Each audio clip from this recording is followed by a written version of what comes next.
So then the next one would be kind of the agenda. So that's just the opening of the agenda, and then you. Yeah. Okay. Good afternoon, everybody. Thanks for coming today. My name is Orla Lynch. I'm the Dean of Doctoral Studies for the university. And so what that means is it's my responsibility to oversee your experience if you decide to become PhD students, to think about how best to help you through the journey, to support you with your supervisors and all of the details that go with that. There's a team of people here that are going to talk to you today. And what we want to do is just give you a flavour of what it might be like if you decide to become a PhD student, and some of the operational technicalities, but also a few things around getting started if you are thinking of applying. Can I see a show of hands? Are you all master's students? Are you all undergrad? So hands up for masters. And that's UCC master's students. And the rest of you, are you undergrads? Some undergrads and some other? Perfect, okay. So, I mean, the obvious thing is in order to get in to do a PhD, you can either have a degree, discipline depending, or you can have a degree and a master's, or you can have recognition of prior learning, so experience in a particular field, or you can come back to do a PhD after a long period of time. We have a number of ways of getting a doctorate. So we have what's called a structured PhD. A structured PhD is a PhD effectively in any discipline. So it could be a PhD in English, it could be a PhD in chemistry. Okay, so it's a discipline named PhD, and that involves finding a supervision team, 2 people, 2 supervisors, and also doing some taught credits. So 15 credits is what you would do over the lifetime of your PhD. That's usually 3 modules, 2 or 3 modules. So it's very limited in terms of the teaching piece and heavy on the supervision. And one of the most important things about a PhD is the supervisory team.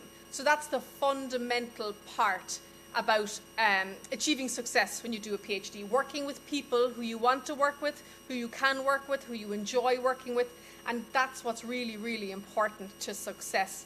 And how do you find a supervisor? A lot of you will probably know the staff in your department. You might be working with them in labs, or they might be lecturing you. You might know their work. A lot of the times it's about having conversations before you ever think of applying, having conversations with the people in your department. Do they have availability for a PhD? Do you have a topic that you're interested in? So depending on the college you're in, so if you're humanities or social science versus science, you may come to your supervisor with an idea. In other places, there may be a project ongoing and you come on to do a PhD with that team. So there's lots of ways to get in.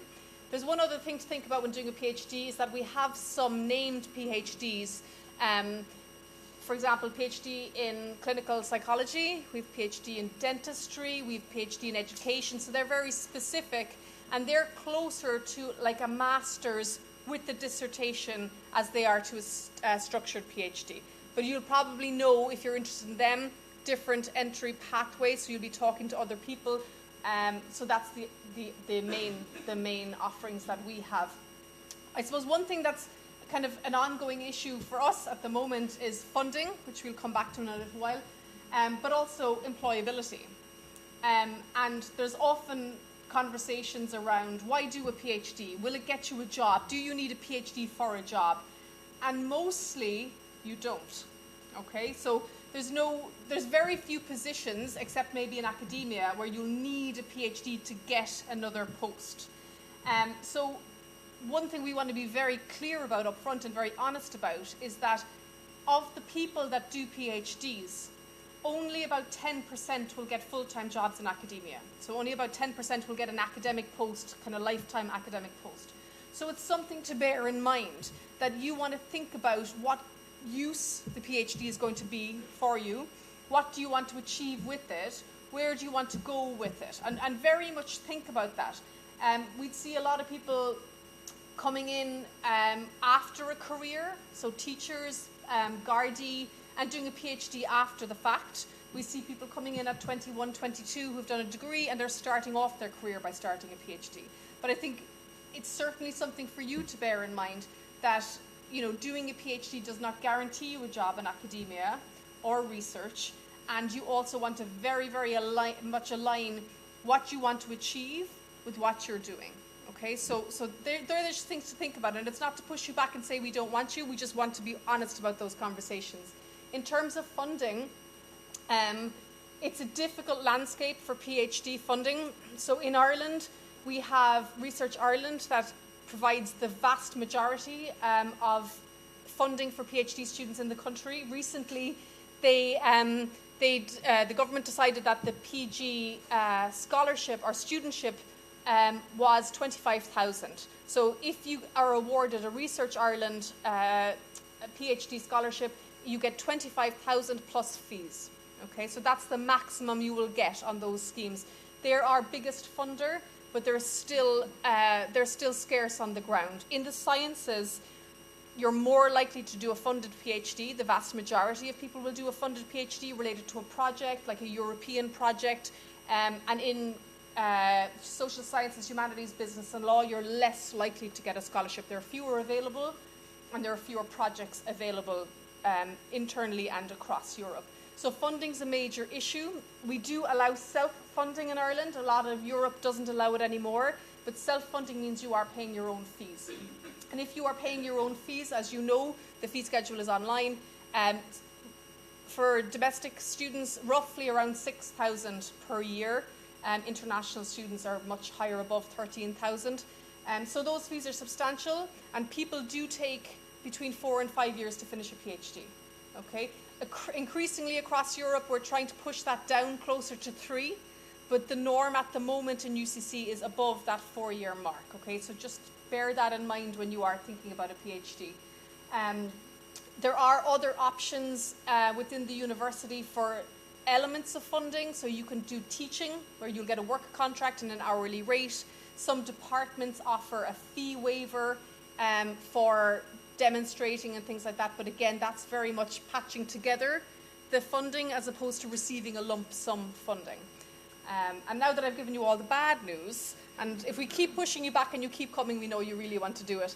I suppose beyond the practicalities, it's the passion of wanting to do a PhD. It's something that really excites you, being part of a project that really excites you, because you're going to hate it after 4 years, so you want to really like it coming in, and then working with that team and want to be part of that. And it's very exciting, and it's very encouraging, to see the research teams that operate in UCC, and there's some fantastic work going on, and there's some fantastic teams there of postdocs and postgrads. So, we're enthusiastic about PhD research.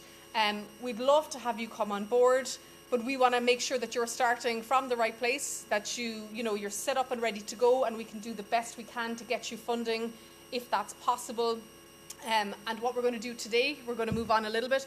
We're going to have the vice deans of all the colleges. So for those who don't know, UCC has 4 colleges. CEFs, which is the science, business and law, social science and humanities, and medicine and health. They're each responsible for the programs in their own area. They'll each talk about the little nuances between PhDs across the colleges, and they'll give you a sense of what it's like to do a PhD in their field. So thank you for coming, and we'll keep having a conversation for the afternoon.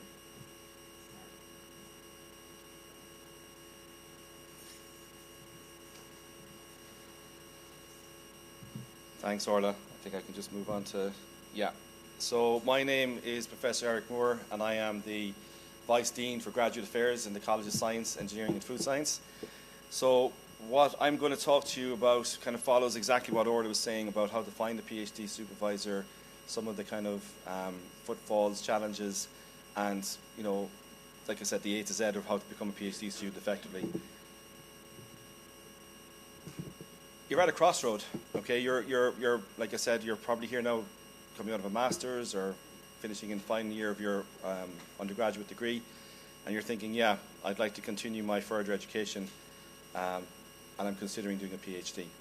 So do you want to upskill? Do you want to go and do a PhD? Do you want to go find a job? These are the 3 areas where you kind of find yourselves at the moment, hopefully. And, because you're here, you're kind of more leaning towards the PhD route and that track. So, to do or not to do is the question, okay? So again, a PhD isn't for everybody, and I'm not going to start off being negative, but it isn't, okay? No, I have, but it is a commitment, to a body of work that can take 3 or 4 years. With the structured PhDs, it's typically 4 years. We've moved towards that 4-year structured PhD. But if you're coming in with a master's, you can accelerate and finish it in 3 years as well. And like I said, it is a significant undertaking. A lot of people, when they might use it as a bucket list to take it off, to get it done. You have to have a passion. Orla said it earlier. You really have to be committed to doing this. We hit what we call the 3rd year blues. And it's not about having a fan of blues music. It's really about, you have to push through, because as an academic, we learn, to persevere and have resilience. But when you're doing your PhD, these qualities really come to the fore, because it can be challenging. It's supposed to be challenging. You're supposed to push yourself. You're supposed to, engage in a serious body of research that you're going to become the lead expert in. You'll have a team helping you, supporting you, supervising you, and we've moved to a team supervisory model as well, which is fantastic, because you have advisors, mentors, co-supervisors, people who will be there to help you through and steer you. I often see PhD journey as like, you're the captain of your own ship and you're trying to navigate your way through, and the supervisors are there just to course correct, making sure you're going not off in a tangent, and sometimes, that's not a bad thing either. That's how glue was invented. But, you still need to kind of get your key research questions and kind of keep on course, okay? And getting from A to B, it mightn't be necessarily where that B is, but still it's the journey, the PhD journey, that's really important. And that's where you have to be committed in doing this. This kind of captures it quite nicely as well in terms of the cartoon. So we're assuming you do, okay? You've agreed to continue this. So there's a number of things you've got to ask yourself. This is something that you really need to reflect on, because, like I said, it is a serious undertaking. It's a significant part of your life and your journey. And like I said, it isn't for everybody. So, like, what area? What's the research you want to do? This has to be something that you're really interested in. You have to have a drive and a passion for doing this work, and you have to be prepared to stay the course. The other question is, where do you want to do this? Do you want to do it here in UCC? We'd love to have you here in UCC, but there are other opportunities to go abroad, broaden your horizons. Maybe you go on and do a PhD elsewhere, and you come back to us then, and you come back as a postdoc, and there's opportunities to get Marie Curie funding, to relocate back to Ireland if you go abroad. How long? I said 3 to 4 years, and Orla touched on this earlier. Who are you going to do this work under? Who's the person? Well, not under, because it's more of a partnership, really. Who are you going to have as your supervisor, or better still, who's going to be your supervisory team? Do you get on with these people? Because you have to have a relationship. You have to be able to bounce ideas, stimulate thought, have that independent thinking as well. It's really important. The way things have moved on in terms of the supervisory landscape is, like, we're not there, like I said, to hold your hand. We're there to guide you, mentor you, help you, give you support you, offer you that, when you're through the tunnel, there is light there. So that's the kind of thing that we kind of want to kind of encourage. And as Orla mentioned, the funding. The funding is really important. Whether you self-fund it, if you have that capability, or if there are opportunities to get funding, and it is getting challenging and quite difficult. The Research Ireland, as Orla alluded, I'll talk a little bit about that in a second. It is for most people, it's the only show in town. But there are other opportunities, and that sometimes comes back down to the supervisor or the supervisory team. Or they might get lucky and get a European grant funded, or they might get EPA funding if it's in the sciences. Or there could be specific PhD schemes that are being funded by the government that people are involved in through research centres and things like this. So there are opportunities, but you have to go out and start asking questions, and you have to start engaging. So what is it you want to do? And this what it all comes down to, because it's about you. It's not about me or about Orla or Barry or whoever is going to talk. We all have our PhDs. It's your work, okay? This is your, like, when you have your Viva, let's skip ahead, done 4 years, you're in the Viva Voce, you're defending your work, it's all about you. It's your research. You become the subject matter expert. You're the person who's going to be able to articulate and convey back to the external examiner that you know your stuff. You know the research better than your supervisory team, okay? So it's about you. So it's what you want. You know what you want to do, and you have an idea for a project. Okay, so you have your research area locked in. You go talk to people, and that's really important. Have that coffee. Go get, reach out by email, reach out and speak, and be proactive. It's really important that you actually engage and reach out, because sometimes the supervisor is only looking for a student, and they're looking for someone that, wants to be in their group. Half the battle about being the PhD, and I'm being brutally honest, sometimes it's not about the research, it's about the person. It's about you, your drive, your determination, your willingness to succeed. You want to be able to endeavour and complete this task. So it's about you, and the strength of character and determination that you would bring, is second to none, because without that, it doesn't happen. The PhD, you could be 6, 7, 8 years trying to do this, and you're just kicking the can down the road. So it's all about you. So you got to ask the questions: where am I going abroad? Do I want to go to the UK, Europe? Am I staying here in Ireland, etc., etc.? Okay. So finding a supervisor, and this is important as well, because you have to find the right supervisor or supervisory team. If you don't, there's potential for conflict. There's potential for misunderstandings.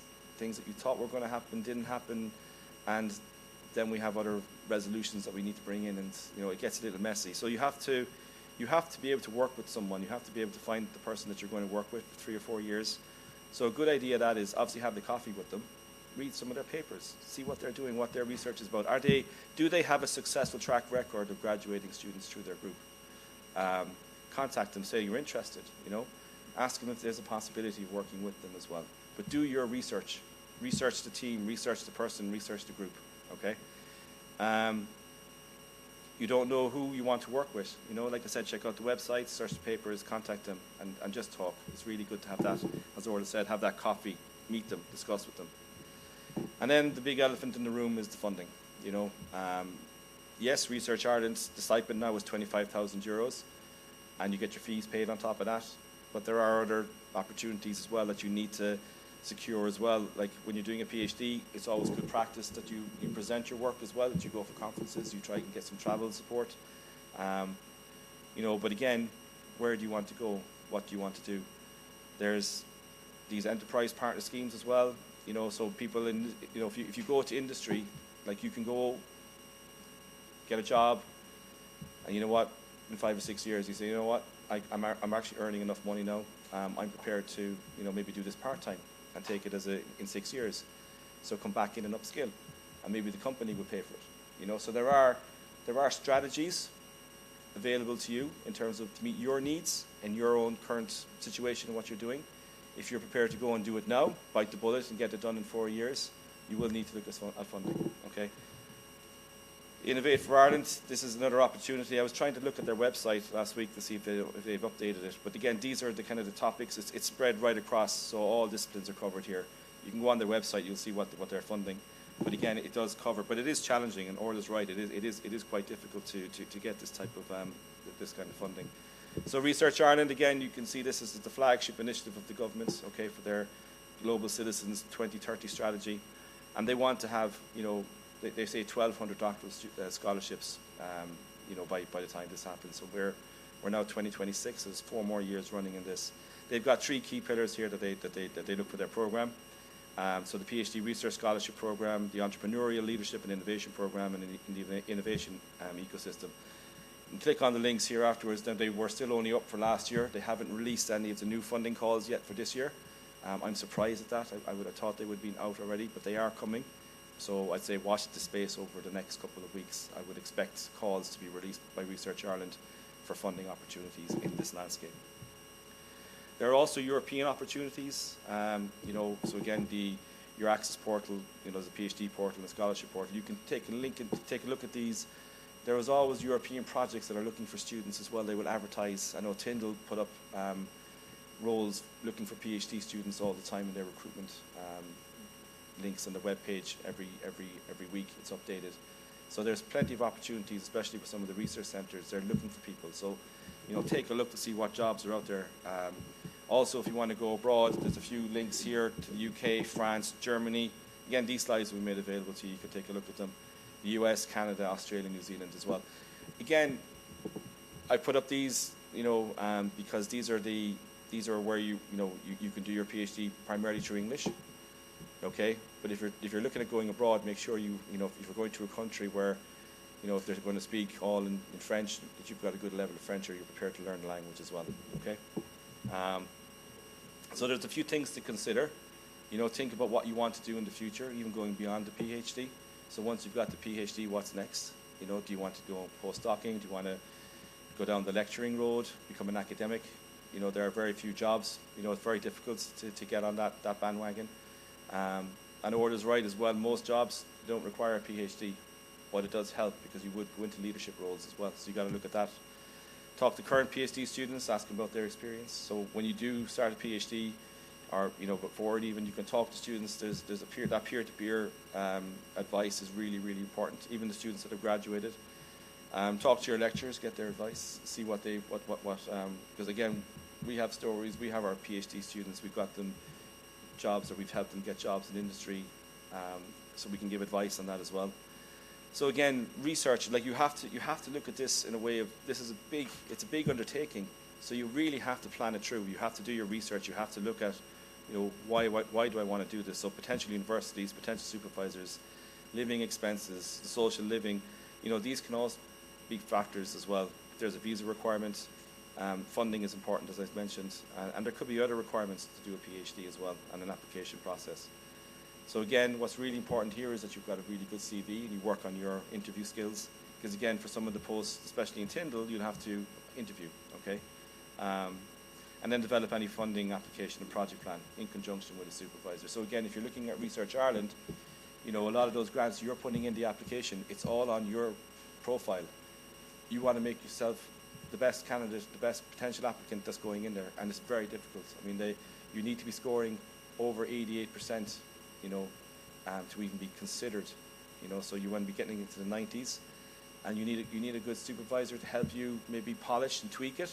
I'm not talking about ChatGPT or Copilot here. You'll need someone actually real to go through your application and to help steer you. And you'll also need their profile, because they will be on that application form as well. So it's good to talk, as BT say. You need to get in there, have that coffee, have that conversation, and get the help. Don't try and do it by yourself. It's really, really important that you do that.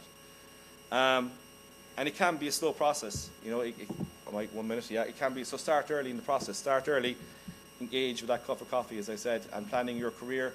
It's really important that nothing is set in stone either, okay? There is mobility. You can move between things. Those of you doing a master's, we often see the master's, especially in UCC, as a stepping stone for PhD, because you get a taster of research. You're doing a research project or something that's kind of giving you an idea. There's a few additional links here. There's the PhD experience. There's a nice book on that as well. And the career services here are brilliant as well, so you can go talk to them. There's other opportunities. And that's pretty much it. I think I'm on time, Orla. Yeah? Okay.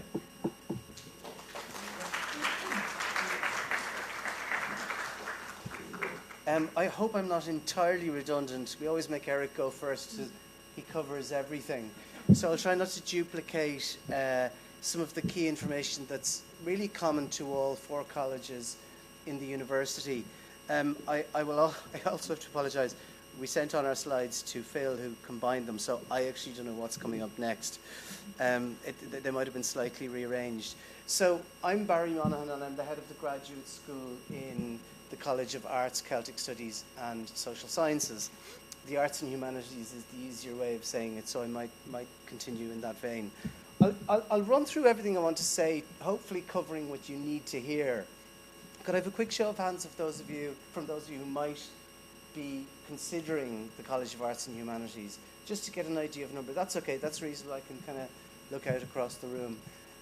So I'll say a little bit about who we are and give you a sense of the structure, and then I want to say a little bit about something that will hopefully go back on that slight invitation by Orla and Eric that you might have heard, that you could always go somewhere else.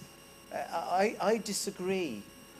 Whether or not you've been here for the last 4 or 6 years as an undergrad plus MA or not, I think I can make a reasonably compelling case why you should stay here. And hopefully that will be backed up by evidence from the 4 college PhD reps who you'll hear shortly. I mean, basically behind the operations of coming in and then starting and being brought through and completing a PhD, one of the things that we're very sensitive to is that it's a lonely old road. I mean, you have a supervisor and a supervision team, but your research ultimately stays in your head, and you get into bed at night all on your own, maybe, and that's all you're thinking about.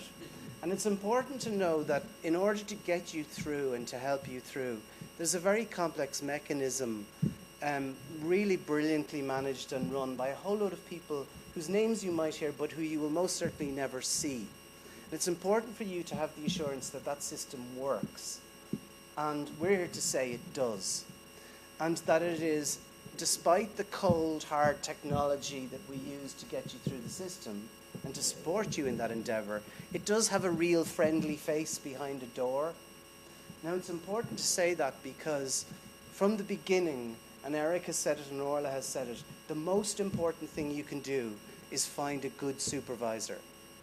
And no matter how much research you do, and you should do a lot, if your first part of research, and a hugely significant part, is finding a supervisor. It's the first test to see how good are you going from knowing absolutely nothing apart from having an idea to find somebody who will be a part of the support mechanism to make you realize your dreams, your ambitions, and your intellectual horizons in that domain. So find a good supervisor and find a good supervision team. That can take months. It certainly takes cups of coffee, and make sure they're personal. Make sure it's not just screen team chats. Get in and meet people and listen to other students who that supervisor also supervises. There's no perfect fit between supervisor and PhD researcher, and there's no one that you can predict. So I won't go to the dark end of the spectrum. Relationships break down, but certainly people have different ways of working, and you learn what those are on the journey. You can't preempt what they are. And this is where we come in. So we come in as kind of a support network in that, and a way of enabling you to get over bumps along the way. It's a long thing. It's 3, 4, 5 years. And that relationship should be healthy and functioning.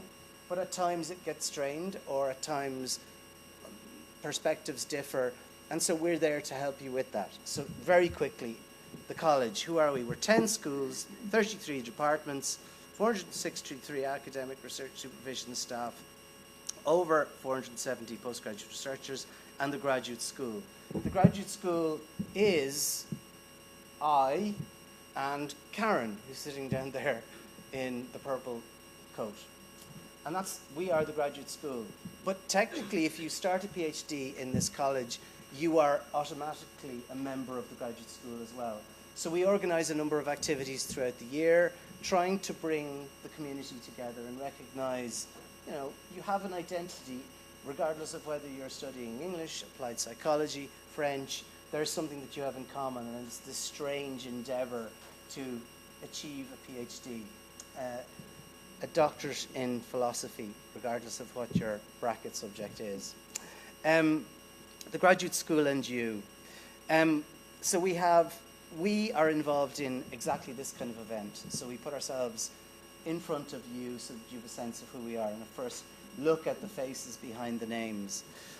We're involved in induction days, which are probably the first point of heavy information contact when you come into the college. You'll register in the order that you'll experience it. You'll find a supervisor.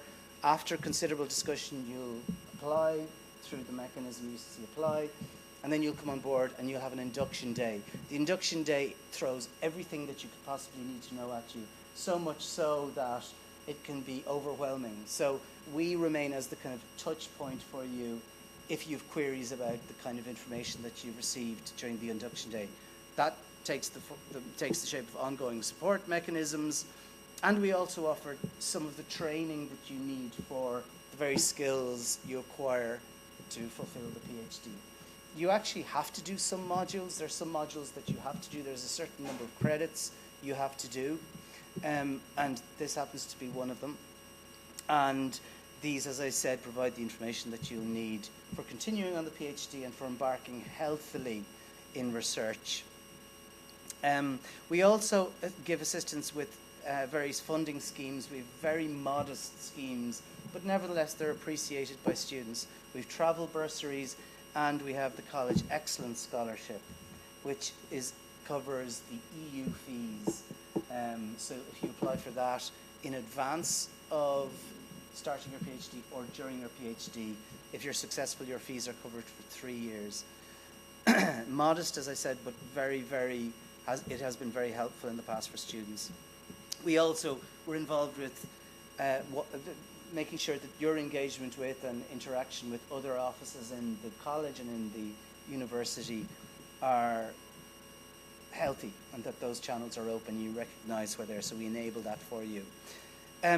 Other sources of funding, Research Ireland. You may still hear people saying Science Foundation Ireland or the Irish Research Council.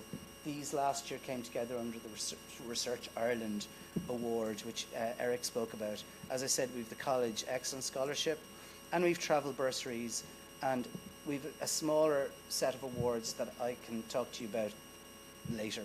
Schools and departments are also a good source, so when you're talking to your supervisors, try and find out what might be available locally in your schools or departments.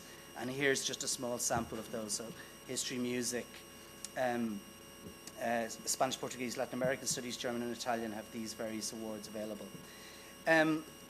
Finding a lead supervisor in CACs, just very quickly. If you're already here in the college, you know what your departments are, you know what subject areas, you've got a good sense of what supervisors are available. But this is kind of relevant to everybody. It's important to be familiar with what that supervisor range might be, and to find a supervisor and have ongoing discussions with him or her before you begin. Some possibilities for finding the perfect match, and I've written knowing the researcher, knowing that researcher's body of work. You might be familiar with the person through conferences, having been a lecturer already, or through some of the published work that person has done. And use your own personal area of interest as a starting point. That's usually the first triage in deciding who's the person I should talk to here. And this last thing that I'll say, that we have in the CAC's Doctoral Researchers webpage a section where we list a large number, the majority of our current postgraduate researchers. You can click on those profiles, or you can do a keyword search. If you're interested in Byron, or you're interested in Sigmund Freud, or you're interested in Steven Spielberg, you can do a keyword search, and any of our researchers who've listed those keyword searches, or those keywords in their search topic description, will pop up for you. Their email addresses are there, and they have signed up for this knowing that people might contact them to hear about their research or to inquire about possible supervision. So that's kind of the thing I would leave you with as an important place to consider looking if you're still very open as to possible supervision or supervisors in the college. I think that's probably the last page before I pass over to business and law. But I'll leave it there, and I'm happy to take any questions later, or you can contact me via email on the college graduate studies page. Okay, thanks a million. In time.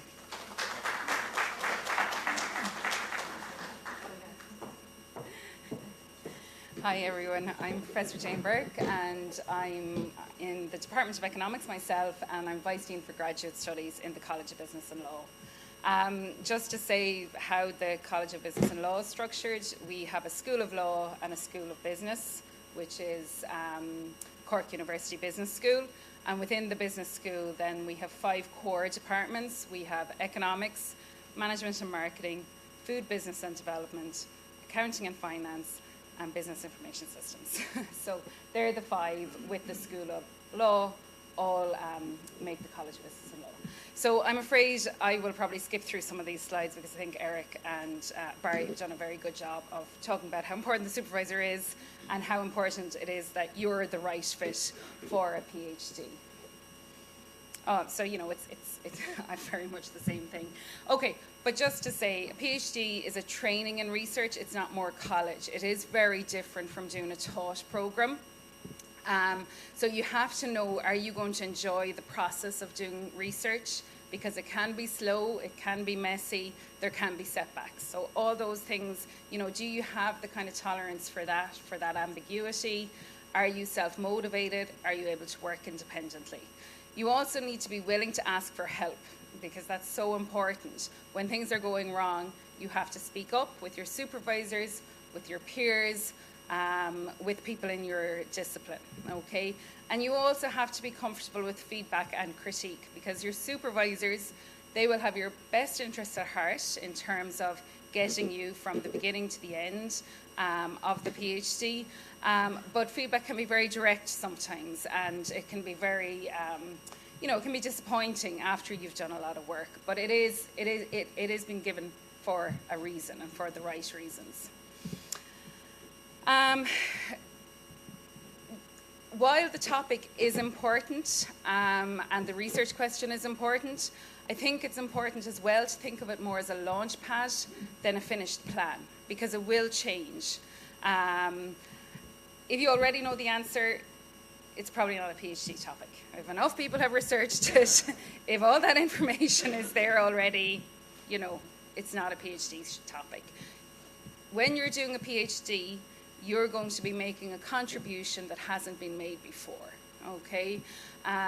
So you need to talk to people, you need to read, you need to know the literature to know if you're doing that. I think we've all spoken about how you're not going to love it every day, okay?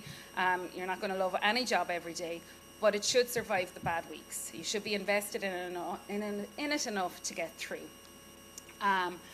And I think Eric kind of alluded to this as well. You know, it's the journey of the PhD. You're undertaking a training as a researcher, so it is what happens to you while you're researching the topic, okay? Very quickly, just to kind of give a sense of the types of topics that are covered in the two schools within College of Business and Law. So, for instance, these are some PhD theses that have been completed recently in law. So looking at the law and practice of healthcare decision-making for adults with severe to profound intellectual disabilities. Another one looking at school expulsion in Ireland. I think that was a retired teacher who came back to college to do a PhD. And then dealing with the legal aid board family dispute resolution services. So often the topics, you wouldn't think intuitively maybe they're exactly what would be covered in a school of law, because a PhD is always going to be a very specific area. You know, you're focusing on something very specific for those 3 or 4 years that you're doing it. Within the business school then, because we have 5 departments, we have a lot of PhDs that are done with supervisors from a number of departments, and then we have a number that are clearly just within a particular department. And you can see that, you know, the topics are very topical as well to some extent. So worker voice in the platform economy, environmental compliance, and greenhouse mitigation of greenhouse gas emissions from livestock systems. So very broad in terms of the types of specific questions people ask in their PhDs.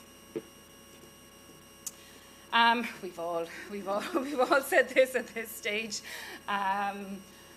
And I suppose anytime you talk to somebody who has completed a PhD, they talk about the PhD and their supervisor or their supervisor team as being almost one and the same thing, okay? Because it is the most important relationship you have while you're doing the PhD, okay?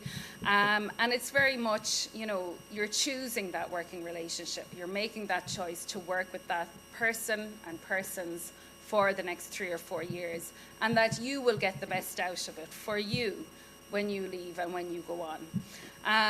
Really important to talk to your lecturers, talk to current PhD students as well. They will tell you things we won't probably, so that would be a good idea. Go to seminars and research events. You know, even just start saying to your lecturers that you're interested in maybe doing research, and are there any things coming up in the department that you're currently studying in that you could get involved in, okay? Or you could go along to. And then I think my last slide is probably about funding as well. Not as much funding in the areas of law and business as in some of the other disciplines. But there is funding there in terms of the Irish Research Council. There are also some university or school-funded PhD scholarships. And the first two here, I suppose you've probably noticed that we're talking about two kind of different PhDs. One that's led by you and your interest in a topic, okay, and they would be the first ones there. And then the second one, where a supervisor has funding and has already a set project in mind for the PhD, and you go in to do that, and it's your PhD. So just be conscious that there are two ways of going about this. A PhD is an investment. It's sometimes a great one, but it's not free. So just to think about that as you're going forward. We've all said this as well. I think most PhDs start with a conversation. It's not the written proposal, okay? So do talk to people and do see networking as research. You're finding out things. And there are my details there. If anyone here is particularly interested in business and law, please feel free to get in touch. Okay, thank you.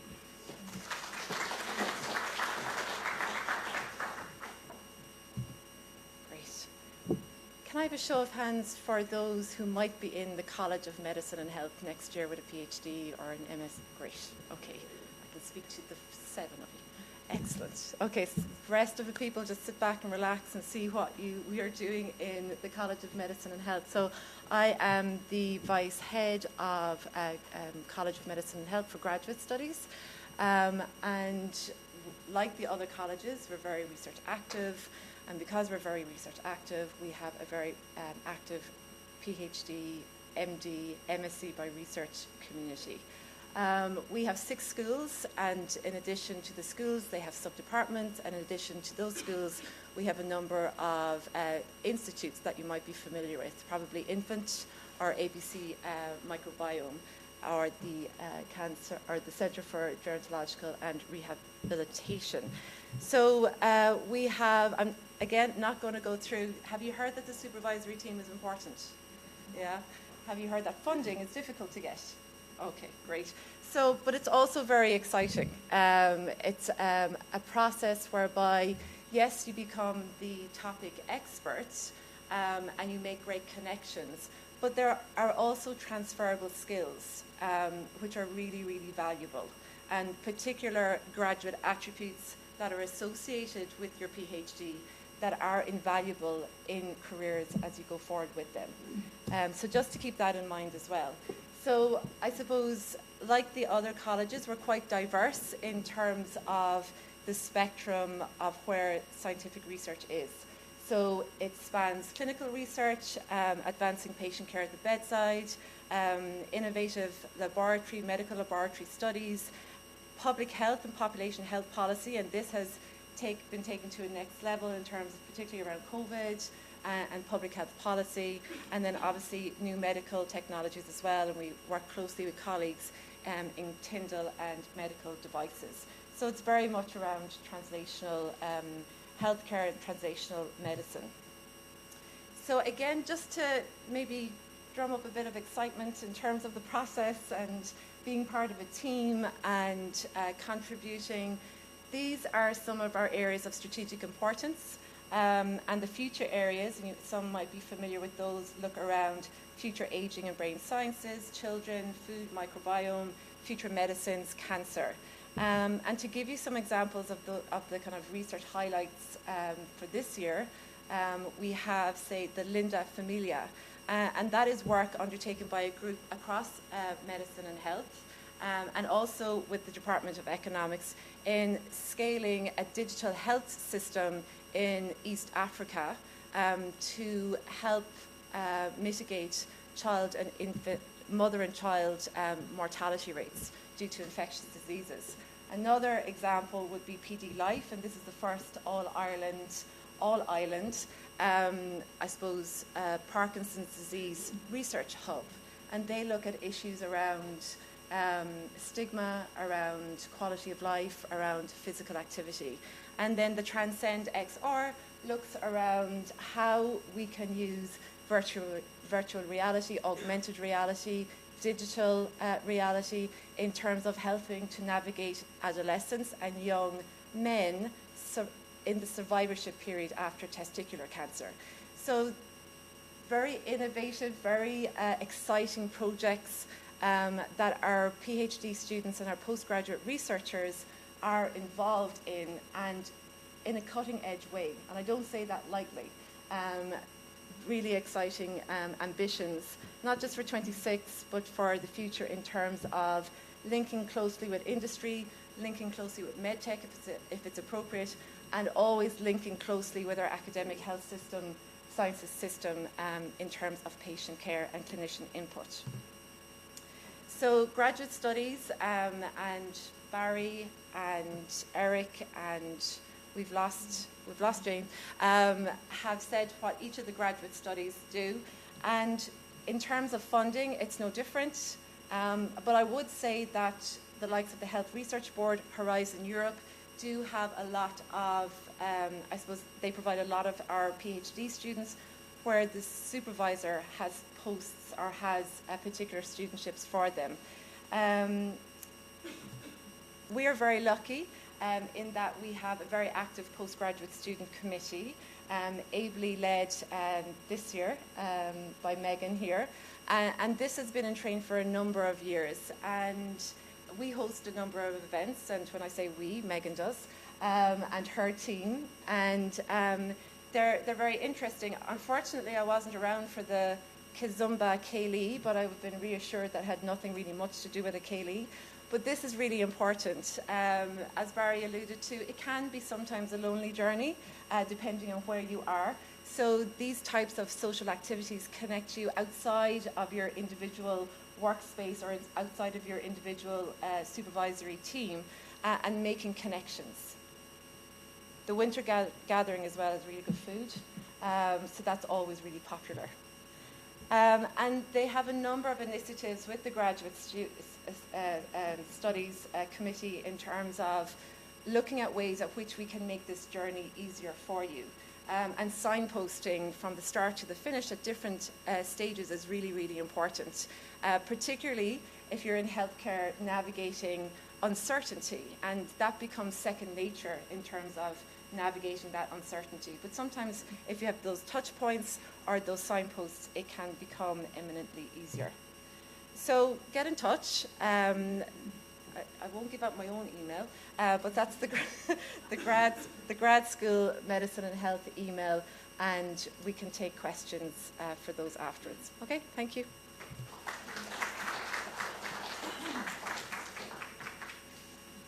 Thanks, Elaine. Can everyone hear me? Yeah? Okay, hi.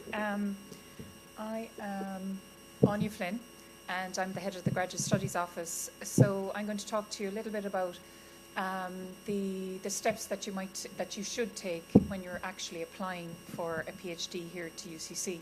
And just to go back to what Barry said, we hope it's here you apply, even though it may not be, but we hope it is. So I suppose it's important for you to remember that in order to enter into a PhD here in UCC, you need to meet the entry requirements. And I suppose there are two main entry requirements. The first one would be the academic entry requirements.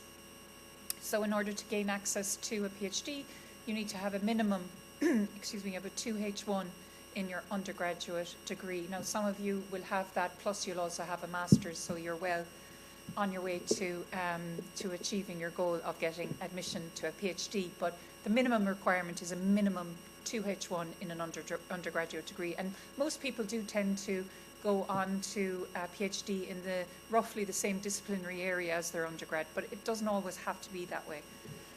The other entry requirement is our English language entry requirements. So this would be for our applicants who are coming from places where English isn't the first language. But it would be important to note that anyone here who has already demonstrated that they meet the university English language requirements through admission to a taught master's or an undergraduate degree, you don't have to you don't have to prove that again, because you've already proven that you've accessed and hopefully successfully achieved your undergrad or taught masters through the medium of English. So they're the two main entry requirements. So obviously we've spoken already an awful lot about securing your supervisory team. So really what I want to talk about is what happens after all of the conversations that Eric, Orla, Barry, Elaine and Jane spoke about, all of those conversations around deciding on a research topic, liaising, engaging with people who are working in that area, talking to lecturers, talking to current PhD students. So what I'm about to talk about is what comes completely after that. So once your supervisory team or your proposed supervisory team give you the green light to go ahead and to actually apply to UCC, that's where I come into play in my office. So it's important for you to know that you'll be required, you'll be required to produce particular documentation as part of the application process. If you're an existing UCC student, you have to provide less documentation, because obviously we already have you on the student record in terms of academic transcripts. But we'll say, for argument's sake, you're coming to UCC fresh, new, you'd have to provide academic transcripts, proof of ID, your English language certification, and if you're coming from further afield, you'd even be required to produce a copy of your graduation certificate, or we call it a parchment also. So it's just important for you to be thinking in advance of the documentation that you will need to produce, so that there are no delays during the application process. So as part of the conversation with your prospective supervisory team, you will obviously agree on a research topic, and you'll have your supervisory team arranged.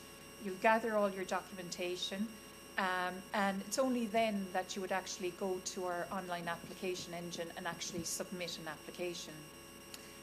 So there's a URL there to the application platform, but if you go to any search engine and just simply put in apply UCC, it'll pop up. There's a €50 application for an application to PhD studies. Really important is to think about, particularly those who are finishing up taught masters as well, think about when and discuss with your supervisory team when you should commence your PhD. So in UCC we have 4 start dates. You can start in September, October, or January, or April, or July. So it would be important for you to discuss with your supervisory team what is the best start date, and then work back from that in order to actually apply, because it can take up to 3 months for an application to work its way through the system. So obviously the more groundwork you have done, it could take days, but if you don't have that groundwork done, it could take weeks, sometimes months. So it's important to remember, if you're thinking of starting, I don't know, a PhD in January, really you'd want to be doing your research well in advance and having your conversations and really firming things up the previous September, October, to then go and apply so that you're ready for a January start. That's it really. I just wanted to highlight where you go to apply, what you need to apply, and timelines around applying. So we're actually going to hand over to our panel of currently registered PhD students, and they're going to talk a little bit about their particular study areas, what they're researching, and just a little bit about how they came to be PhD students, and hopefully some hints and tips for you to consider before you make that final decision. So I'm going to ask Anna Maria, Annette, Simona and Megan.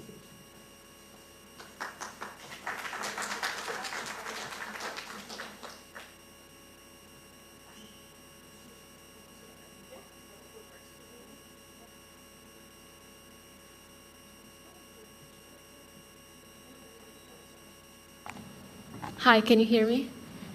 So my name is Anna. I'm originally from Portugal. I'm currently in the 4th year of my PhD in the business school, so in the College of Business and Law. I'm looking at hybrid working, so remote working, working from home, and its influence on innovation practices in organizations. And maybe I can just start by telling you why I decided to do a PhD and my experience so far. So for me, before starting my PhD, I was working in a corporate job whilst doing my master's at the same time. And having those experiences simultaneously was really important for me to decide what I wanted to do next. First, because while doing my master's thesis, I realized that I really enjoy doing research, like what the day-to-day looks like and what it entails. Second, because in my corporate job at a time, I was working as the CEO communication assistant in the company where I was. So basically working a bit as a ghostwriter and preparing them for speaking engagements. And I had to do a lot of research and writing about the different topics that people asked him to talk about. And there was one particular topic that I really enjoyed researching and writing about. I became really passionate about that, which was like the future of work and remote working and where are we going next. So I had two things that for me were really important when thinking about doing a PhD, which is I knew I liked research work. I knew I liked the day-to-day work. And second, I found a topic that I was really passionate about, and I didn't mind spending 4 years delving into that. So when I finished my master, it was really clear for me that the next step would be doing a PhD. I looked for scholarships in Europe because, again, for me, being funded was really important because I knew that I wanted to do it full-time. So I needed money for that. And I found a scholarship here in UCC. I applied for it.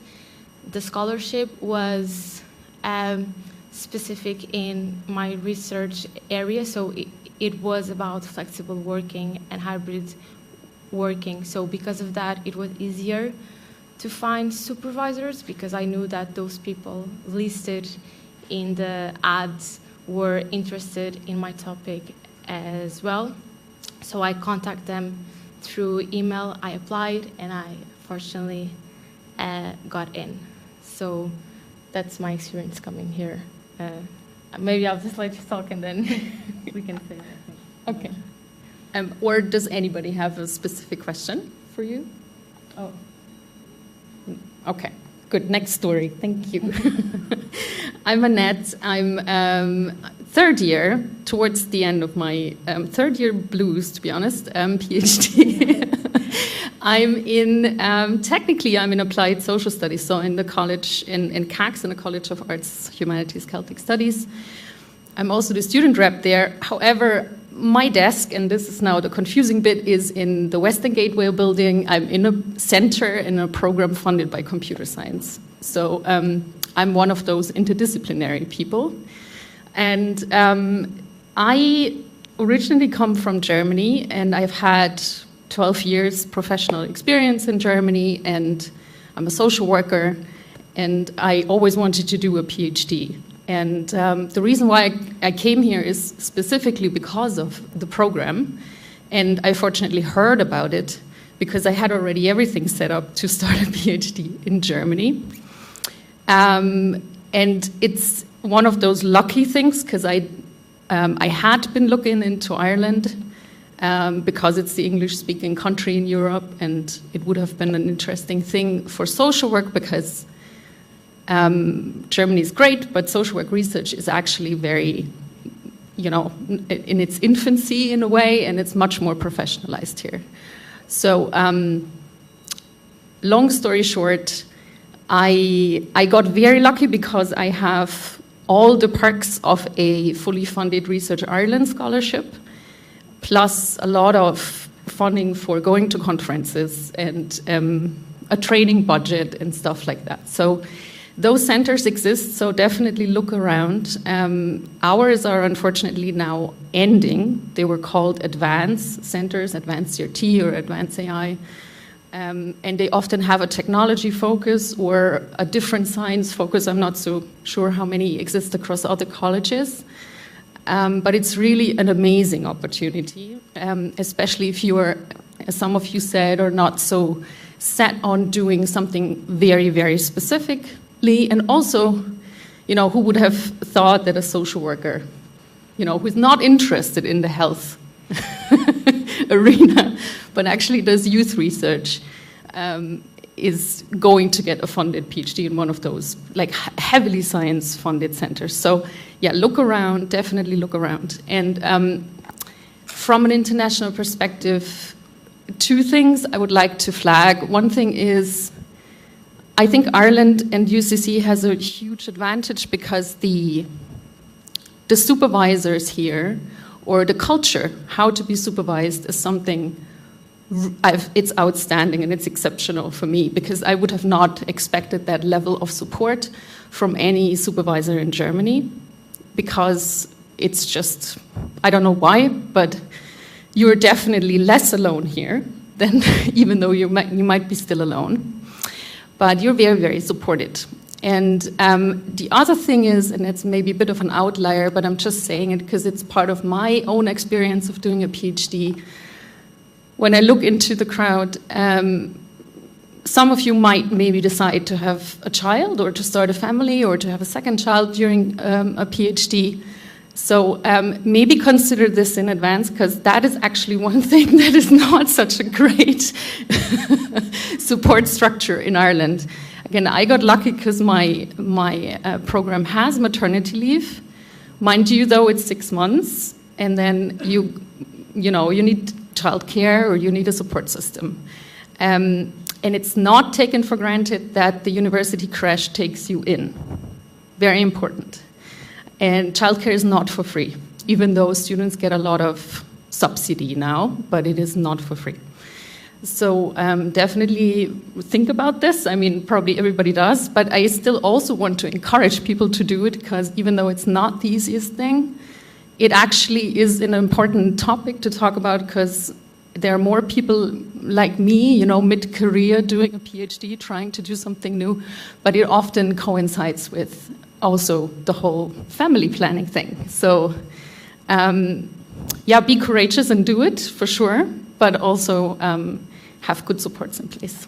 Thanks. Yeah, thanks, Anna. That's really interesting perspective that I certainly wouldn't have. So, so my name is Megan Richardson. I'm in my third year of my PhD in the School of Pharmacy in the College of Medicine and Health, and I'm working on developing novel RNA therapeutics for sepsis. How I ended up here is a little bit random, I guess. So I'm from Boston, Massachusetts, in the US, and I went to college there, and I was like, I'm going to be a scientist, and I'm going to develop new genetic medicines, and that's what I'm going to do. So I did my degrees in biomedical engineering and biochemistry, molecular biology, and nanomedicine. And then when I graduated, I immediately entered a PhD program in the US, and this was in September of 2020, and I was miserable. Anyway, I think at the time I didn't really have a reason why I wanted to do a PhD. I just thought that's what a scientist does. And I had some sort of idea of the things that I was interested in, but I again, just didn't have that real, reason why. And I also didn't have a real connection with my supervisor or anything like that. So I ended up leaving that PhD program and joining a biotech startup in Boston, and having a really incredible experience there, and really getting to have the experience of what it's like to take a medicine from bench to bedside, which was really inspiring to me, and it made me really passionate about developing new technologies, developing new medicines for patients that don't have any options. Anyway, so But after a few years there, sort of the company, I guess, had evolved a little bit, and we weren't doing as much of that early stage research, which is what I was really passionate about. And then I thought, okay, it's time for me to figure out what I need to do now. At the time, I was really resolved, like, you don't need a PhD to be a scientist, which is true. But it just ended up that in order to do the research that I wanted to do, I thought the best place for that would be actually at UCC, because I ended up meeting my supervisor, Piotr Kowalski, who actually had, anyway, it was a really serendipitous thing, but he had been working exactly on what I wanted to work on. And so I basically reached out to him, and he was at the time looking for PhD students. And yeah, it was really serendipitous, but I ended up coming to UCC. I'd never heard of Cork before, sorry to say, but now I think it's the best place in the world. And so yeah, I've been really happy here and feel really supported. And yeah, it's been really interesting, like, I'm in my third year now, and like gaining those sorts of skills that you don't expect to gain from a PhD, like, you know, learning to, you know, persevere and really take ownership of your project, and yeah, all those sorts of buzzwords that people say, but they're really true. Yeah, I don't know, it's been a journey for sure, but I care a lot about the work that I'm doing, and I think that's what really motivates me, and being around people who also care a lot about what they're doing is also really motivating. Yeah, so that's me. Thanks. Hi, I'm Simona. I'm from Guyana in South America. So I came to UCC for my master's first in environmental analytical chemistry. That's how I ended up here, because of that program. And because I had this romantic notion of Ireland, I think, since I was a child. I don't know where it came from. But I was in the US for my undergrad, and I knew then that I didn't want to stay to further my education. This was years ago. And so I was home in Guyana during COVID, and I think I wanted to get into business more so, but for me, I recognized, and even my personal walk as a woman, that people kind of take you less seriously, I think, without certain, I don't know, validation, certain titles, certain, you know. So I think my story is about pivoting a lot. So I was there and I realized that, and I said, okay, pivot. My mom always had this dream as well of me attaining my PhD. So I looked for the program, master's program, came here because I had 2 bachelors, one in chemistry, one in biology, ended up in the program. And it just happened that my supervisor now was one of my lecturers then, Eric. And so since then, I came as well with the intention of doing my PhD afterwards. So when through the program, there was huge support. I mean, even in School of Chemistry, there is always some emails sent out about, you know, PhD positions that are available. I applied for one of them, actually. That didn't work out, but it didn't stop me. I ended up on a work placement during that time at the company I still now work for. But I don't know, we got on so well before I finished there. They offered me a position. I was finishing my master's then, and I mentioned to Eric, you know, I'm interested in doing my PhD. And I went to him specifically because I would have known Eric as well through the program. And as an ambitious person, I thought he was an ambitious, like, you know, the drive was very, it was motivating for me. And I loved seeing it. So I went to him, and thankfully my experience with him so far is he never really says no. We kind of find a way through things. So he gave me the run of the mill of what to be expected, the things that I needed to do. Of course, funding came up. And so I went to my company. I was like, look, you know, I'm here doing my work placement. I want to do my PhD. At that time, they hadn't had anything like this done at all. So the first response was no. It's never been done, so it can't happen. But I am the kind of person who believes there's always a way through things. There's always a yes in there. So, I kept going to them, and as many no's as I received, I just, went back and forth even with Eric, and he also advised in how I can paint them a picture, so to speak, make it a possibility, because it's something that they weren't aware of, they hadn't had any experience with, and that it could be done. Anyway, long story short, they finally agreed to fund my research, and again, because it's their first time, I kind of just got free rein to research whatever I wanted to research. Incredible. And even how I ended up there, again, it's because I was very one-track minded, and I wanted to do research on medicinal plants. My research now is still on that. And so, yeah, I'm now I didn't even mention, I'm in my second year now, going into my third year. Just as a PhD, there were loads of setback. I had to totally switch even what I intended to research on, still in the general field, but there are a lot of pivots. And I can say my research journey has not been lonely. We have weekly meetings in our group every Wednesday where, it's not just me, it's a number of research students as well who we all give feedback on what we're doing, in those weeks when you haven't done anything and you're feeling down. We kind of vent about it on Fridays in the bar. So it's really supportive.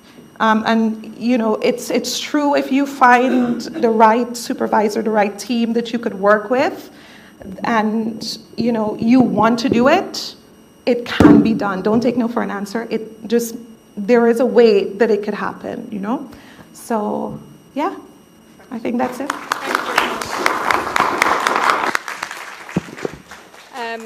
Thank you for that. We appreciate your comments. We are running out of time, but that's okay. Does anybody have any burning questions for us or for the panel? Or any small questions as well? Yeah, yeah, yeah. No. So your advisor will tell you what's the norm in that discipline on how you would do that, yeah.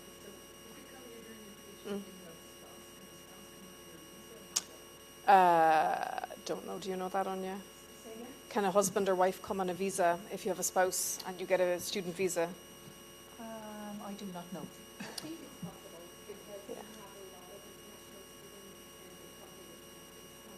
Yeah. International office. I just don't want to say the wrong thing. Yeah. So it could be or it couldn't be, but I know they do come. I don't know how they come. So, yeah.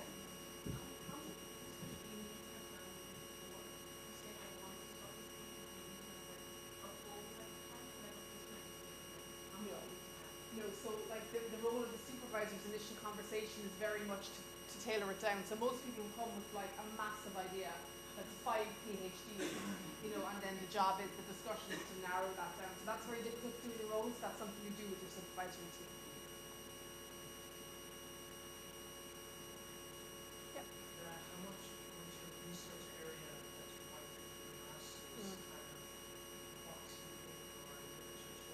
for a research area that you could go to PhD? So it depends if it's if it's skills based. So for example, you're not going to go from French to analytical chemistry. Do you know what I mean? But you might go from French to world languages as an area. So, it very much depends on what skills you need to bring with you, but you're not boxed in. It would be the limitations of achieving the skills needed to do the type of research in that area. So, like I said, chemistry or physics or medicine versus maybe social science. Yeah. Mm-hmm. Yes. Yeah. Yes. Okay. Yeah. Yeah.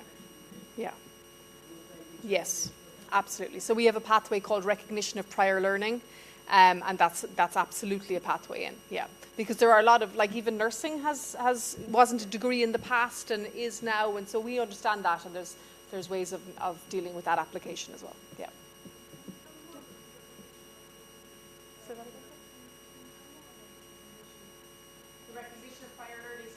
definition of prior learning is it takes into account experience in a field, other types of qualifications that we would say are equivalent, and it's an application that doesn't just depend on the 2H1. So for example, if you had, like the gentleman mentioned, you might have a 3-year degree that would have been classified as a past degree in the past, plus 10 years as a teacher and, you know, CPD training as a teacher. That then will package together, and you could apply to do a PhD without the 2H1 undergrad or your master's program. So there's lots of ways in. It doesn't just have to be the 2H1 or master's. Mm-hmm. So the international office will, is it the international office? It is. Yeah. So thanks.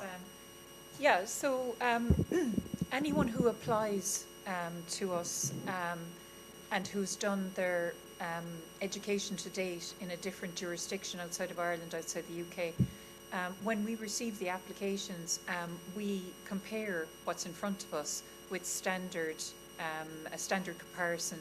We use a database. Basically, all the HEI use this database, and so if we get a qualification from Poland that maybe we're not familiar with, we can look this up and we can see exactly what it's equivalent to. So we do that every day because obviously there's huge mobility now. So there was a time maybe 30 years ago when it was only Irish applicants, but now we have applicants from everywhere.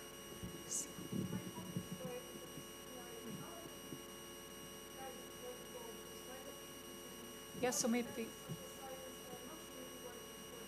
Between which and social science? Oh, yeah. Yeah. So pick the person with the most alignment. So whether, you know, and start there, and then you'll have a second or third conversation with the person from the supporting discipline. So it's a question of figuring out who does what research or what fits closest, and you start there. But you will come together with people. So lots of people do interdisciplinary PhD science and social science, and within the social sciences themselves, that's very common. Yeah, absolutely.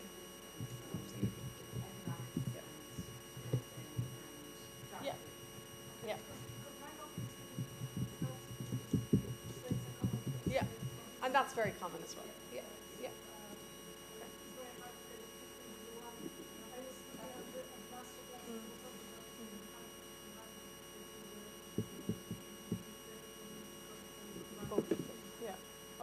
So just before we go on to the next question, I just put a web page up there. So if you just put in study research at UCC, it'll pop up. But in that, it's something that Orla said she had forgotten to mention. But so here we have a database.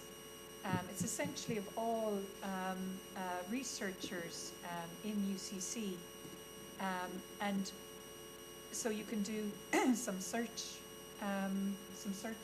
but like for example, you can just click into academics and you can see what research they're working on it at the moment or in the past, and that way you can narrow down the list of who your potential experts who you need to speak with might be. But it does involve a lot of legwork by you, well in advance of ever putting in an application. There is work. It's almost like applying for a job, you know, and you'll only do as good an interview as you prepare for, you know.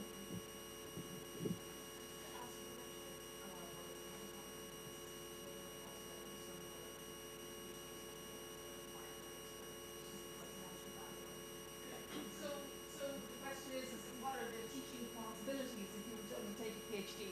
So some departments will offer a short teaching contract, and it may be a waiver of fees in lieu of that contract, and that's for discussion with your supervisor to see if there's spots available. So the one I'm familiar with, for example, applied psychology, there may be, I don't know, pick a number, 60 hours in a year, you'll be paid per hour, and then that can be used to pay your fees, but it's a small amount. It's certainly not enough to keep as a stipend. It usually might cover some of your fees or something like that.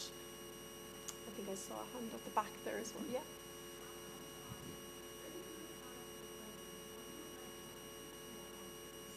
You can both. So the research Ireland, you can apply beforehand, so you'll see those come out if the project exists already.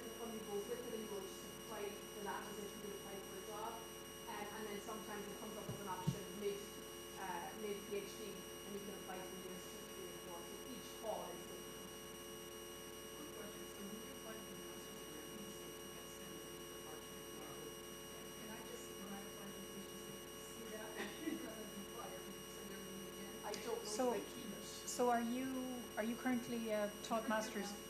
Yeah. So you would not be required to submit your documentation again because we already have it in the system. Yeah. So so it's a lot easier for you. There's less documentation because we have access to your results, so we can see what you've studied, etc.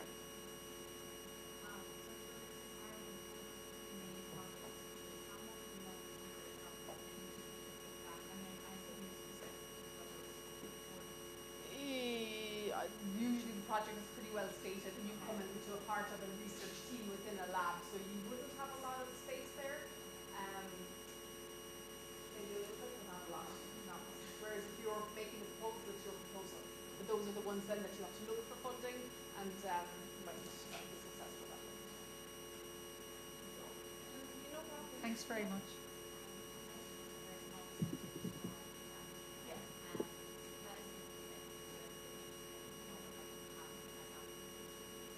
So I suppose the question is what about the low likelihood of an academic post?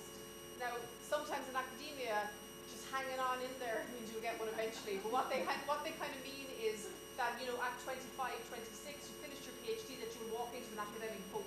It's very difficult. There'll be lots of short-term contracts, things like that. If you do want to go into an academic position, you start off thinking about that at the beginning. You do your teacher training in parallel with your PhD, so you can do certificate in teaching and learning as you do your PhD. You take teaching, you do some supervision, and you know, you do a postdoc. Traveling abroad is a very good idea, and then you're kind of setting yourself up for that. Unfortunately, it probably will mean 1 year contract here, 1 year contract there, but you know, not everybody wants those posts anyway. You know, so we're not saying that of 100% want them and only 10 get them, but of people who do PhDs, 10% get them. It's not impossible, but it's something to be aware of.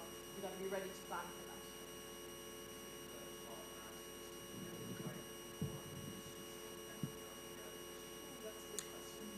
So I think what I heard was, say for example, you got a 2-2 in your undergrad, and then you went on and did a taught masters and were successful in achieving that. No, that the fact that you've gone you've gone from a level 8 to already a level 9, that will count. Yeah. Pardon me? 2-1 in the taught masters. It depends. It depends on the disciplinary area, but I would say generally, if you have successfully completed a level 9, you're trumping the 2-1 at a level 8. Yeah. I know we're running late, but That's okay. does anybody else have any questions? All right, we can put emails back up. I actually put a query about the query you had there about if you registered as a PhD, can your spouse come? So I put a question into my colleagues in the international office there, but they haven't come back to me yet. But if you give me your details, I'll follow up with you. Yeah, I think though, looking at AI, because I've also put it into AI. Very reliable. Because really, I suppose. Coming to Ireland to level 10 can bring their spouse and dependent children immediately, provided they have sufficient funds, etc., etc. So spouses typically receive a stamp 2A or stamp 3. Okay. The cat. It does. Oh, exactly. Cats are totally non-negotiable. They have to cut. Well, thanks for coming. If you have any questions, find any one of us and we'll help you out. And best of luck as you plan for what's next. Thanks, everyone. Thank you. I was going to touch it.